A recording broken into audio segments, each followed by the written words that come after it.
अगर हम मुस्लिम ना होते आपके हिंदुस्तान में तो बीजेपी का तो खाता ही नहीं खुलता। आप चेक रिपब्लिक में निखिल गुप्ता बैठा है, लेके आओ ना उसको। कुलभूषण यादव पाकिस्तान में बैठा है, लेके आओ ना। कतर में हमारे फौजी बैठे, लेके आओ ना उनको। अरे कहाँ तुम्हारी देशभक्ति है? अरे निखिल गुप्ता को लाओ, इस कानून में इस्तेमाल करो, मगर वो नहीं बोलेंगे। ये बांग्लादेश की बात बहुत करते हैं, बांग्लादेश का जीडीपी हमसे बेहतर है, और वही नहीं, हमारे यहाँ के बच्चे 9,500 वहां पढ़ते हैं और उनके सिर्फ 2,2600 बच्चे यहाँ पढ़ते हैं। मैं आज जद पे हूं तो इतना खुशगुमान न हो, चिराग सबके बुझेंगे, हवा किसी की नहीं। हम डरे नहीं हैं, हम सिर्फ सरकार से अपील कर रहे हैं कि हमें अपना समझिए। हम आपके अपने हैं, इस देश के नागरिक हैं, और आप ताकत में है। संख्या बल के आधार पर बिल हो सकता है आप पास करा लें, लेकिन आपको यह बात समझनी पड़ेगी कि हम तो वो तारीख हैं, जहनों में रहना है जिसे, कागजी पुर्जे नहीं जो फाड़ डाले जाएंगे।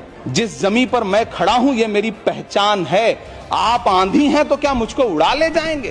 मुझसे पूछा जा रहा है कि 500 साल पहले तुम्हारी मस्जिद थी, नहीं थी। ख्वाजा अजमेरी की दरगाह कह रहे नहीं है। अरे सर, अगर मैं इस पार्लियामेंट में खोद दूं, इसमें गड़ा कर दूं, तो खाने जहां का हिस्सा मिलेगा तो मेरी हो जाएगी ये। What has change, please tell me. वजीर आजम कहते हैं कि वक्फ का ताल्लुक संविधान से नहीं है। अरे कौन पढ़ा रहा है वजीर आजम को? आर्टिकल 26 पढ़ा लीजिए। खुदाई चल रही है इस देश में, कई जगह खोदे जा रहे हैं।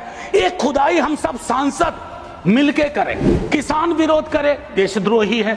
विद्यार्थी विरोध करें, नौकरी के लिए नौकरी मांग रहे हैं आपसे, और कुछ तो नौकरी भी नहीं मांग रहे हैं, परीक्षा समय पर कराने की मांग कर रहे हैं। आप कह रहे हो अराजक है, नक्सल है। 14 का चुनाव, 19 का चुनाव, 24 का चुनाव, जवाहरलाल नेहरू नहीं आ रहे हैं, विपक्ष आ रहा है, कांग्रेस आ रही है। 100 साल आप चुनाव जीतेंगे, लेकिन नेहरू को फिर भी वहां खड़ा पाएंगे। मंदिर बना दिए, हमने ये बना दिए, आप अपनी पीठ थपथपाते रहे। मोदी जी की गारंटी है करके जब उन्होंने कहा तो आप सभी ने तालियां बजाए, बेंच को बजा बजा कर अपने हाथ दुखा दिए। मैं आपसे एक सवाल करना चाहता हूं, आंकड़े आपके ही है, आपने एग्जामिनेशन सिस्टम को तो क्लियर कर दिया है, नौकरियां कितनी है ये बताइए। हाईली क्वालिफाइड बच्चे आज क्लर्क की, चपरासी की नौकरी के लिए अप्लाई कर रहे हैं कि आज पढ़े लिखे बच्चों की हालत ऐसी हो गई है कि पढ़ो फारसी और बेचो तेल, ये हालत हो गई।